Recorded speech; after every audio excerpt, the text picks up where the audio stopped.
Vamos a estudiar lo que es absorción y dispersión de sonido en el océano.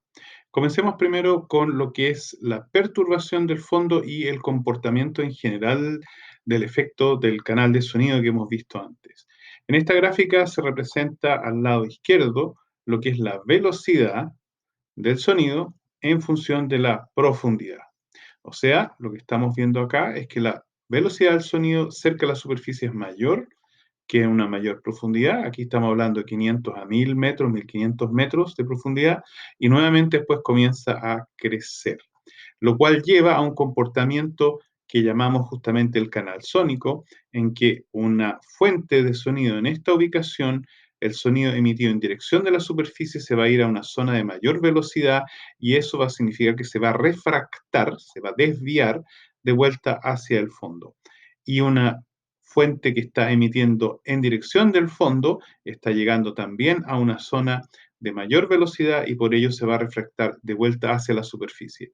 O sea que la tendencia es mantener el sonido en estos canales, existiendo un borde superior y un borde inferior en los cuales se va a desplazar.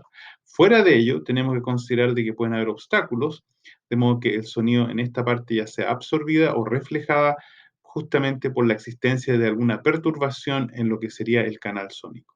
O sea que vamos a observar que el sonido puede viajar también bastante lejos, justamente por la existencia del canal sónico, pero que también tenemos que tener presente que a baja profundidad, por ejemplo, o donde existe alguna perturbación en el fondo marino, pueden haber otro tipo de perturbaciones. Ahora, ¿qué es lo que genera sonido? Para ello hay que recordar que aquí tenemos distintas fuentes.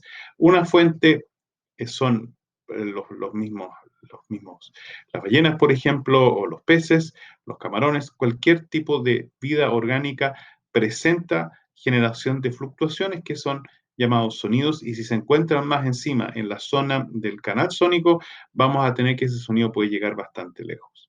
Ahora, en la superficie tenemos además varias otras fuentes de sonido, algunas naturales, como son las olas mismas, y las precipitaciones. Las olas a través de las burbujas de aire que van encapsulando, al romper, encapsulan aire, generan burbujas y estas burbujas vibran, en consecuencia son como pequeños fuentes de sonido propiamente tal, y las gotas de la lluvia al caer también, al penetrar el agua, también generan perturbaciones que son ruidosas que se pueden escuchar. Además, tenemos obviamente barcos o cualquier tipo de maquinaria que nosotros operamos en la superficie que también genera perturbaciones. Ahora, todo esto están fuera del canal sónico.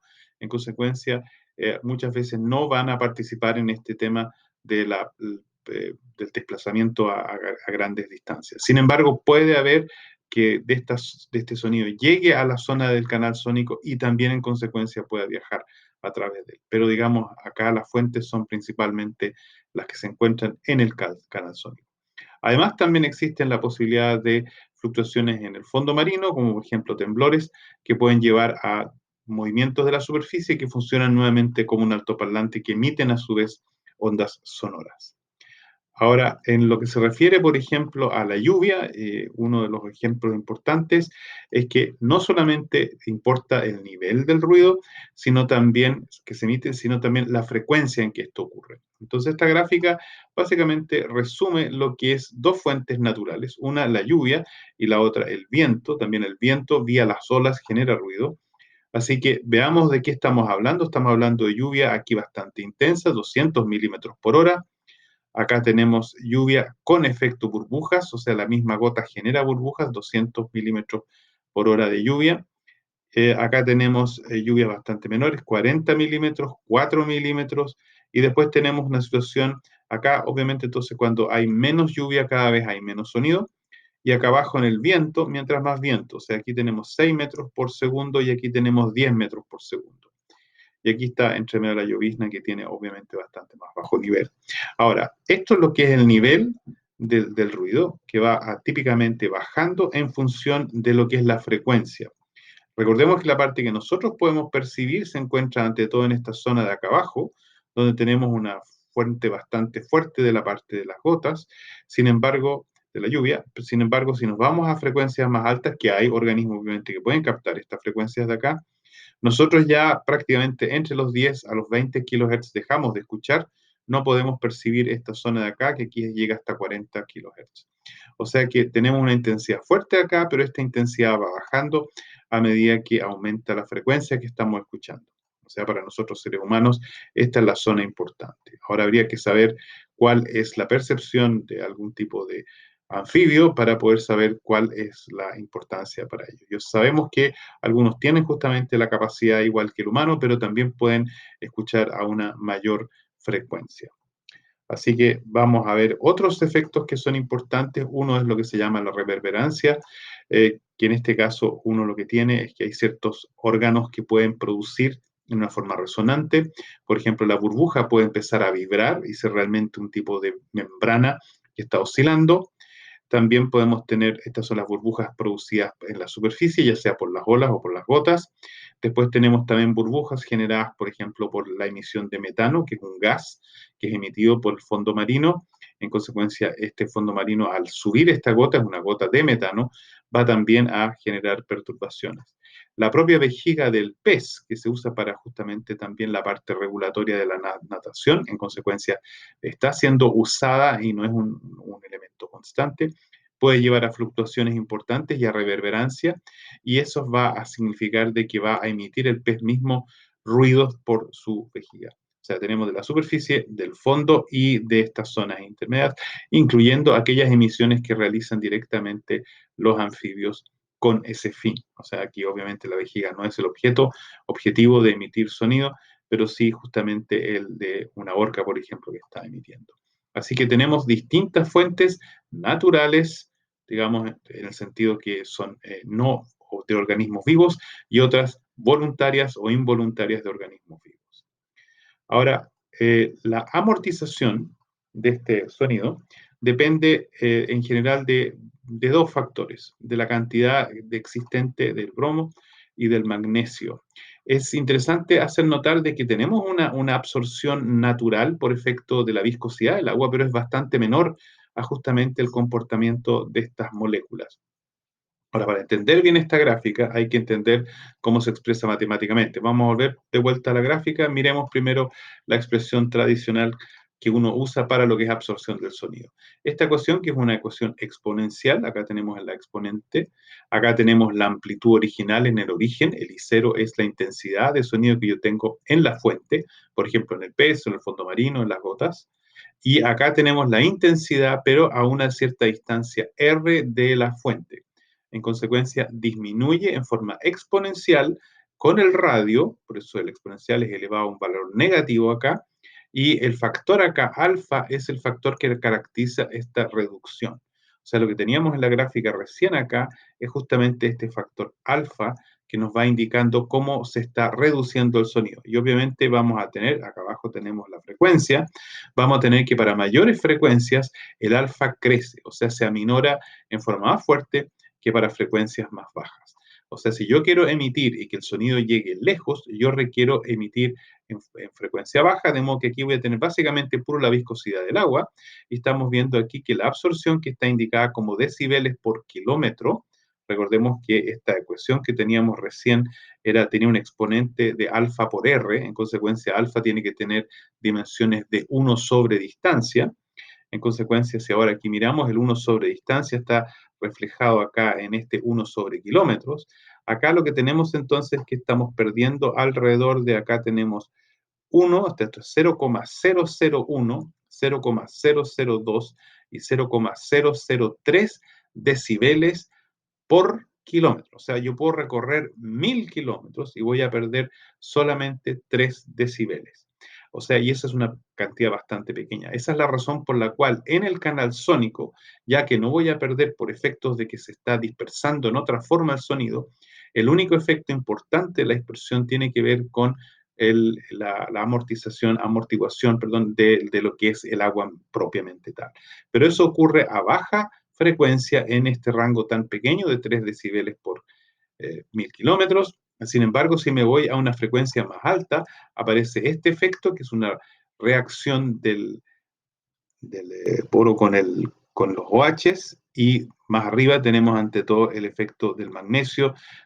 O sea, aquí con el azufre y el oxígeno.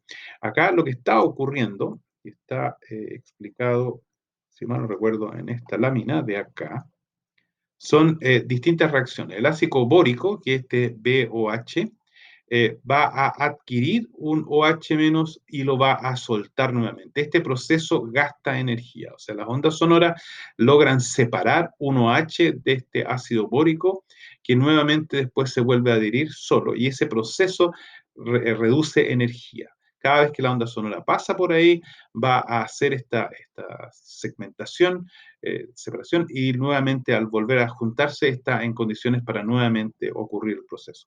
Algo similar, a mayor frecuencia, ocurre justamente con el manganesio, que acá lo tenemos con la asociación con el sulfuro y el oxígeno, así que ahí se va a asociar con moléculas de agua directamente, y eso va a llevar justamente nuevamente a pérdida de energía, y por ello tenemos este efecto adicional.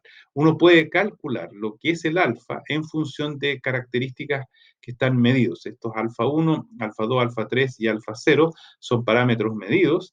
La frecuencia, aquí es la frecuencia del sonido. Acá Nu1 y Nu2 son frecuencias características, una tiene que ver con el ácido bórico, el otro con el magnesio, y con ello tenemos que estos términos acá están justamente explicando este comportamiento acá tan característico del ácido bórico y del magnesio. Entonces uno puede modelar esta curva de acá con esta expresión acá, asumiendo para cualquier frecuencia uno puede calcular el alfa correspondiente. Consecuencia, si yo sé la frecuencia con que se está emitiendo el sonido, yo voy a esta ecuación con los factores que están dados, que hay que estar en esta cita acá abajo como valores.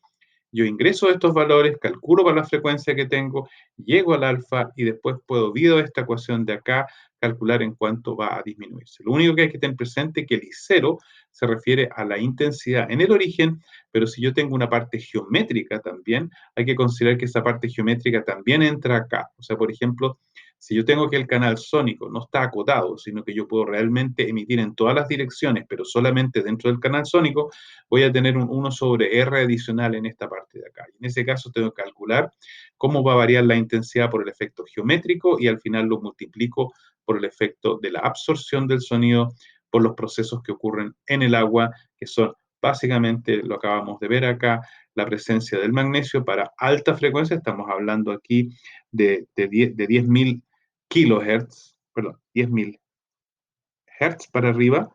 Estos son los 10.000 hertz hasta los 100.000 hertz. O sea, nosotros seres humanos estamos percibiendo en esta parte de acá abajo hasta esto acá serían los 10.000, estos son los, perdón, estos son los 200.000, esto es 1.000.000. O sea que nosotros como seres humanos llegamos hasta esta zona de acá, podemos tener la percepción de la parte viscosa del agua, vamos a llegar todavía a percibir la parte del ácido bórico, pero ya la parte del magnesio está fuera de nuestro rango, pero sí puede ser parte de lo que, por ejemplo, un delfín es capaz de captar, porque nosotros llegamos hasta acá y ellos pueden llegar a esta zona, incluyendo por estos lados de acá, que llegan a mayores altas frecuencias. Y de hecho se comunican en esas altas frecuencias también. Pero obviamente a corta distancia, porque acá el efecto de la absorción es bastante mayor. Ese es el proceso de absorber, que es un proceso básicamente de reacciones en el agua y que nos va a llevar a esta reducción exponencial en la distancia, independiente de la reducción por el efecto geométrico que pueda tener la situación en que se dispersa en varias direcciones.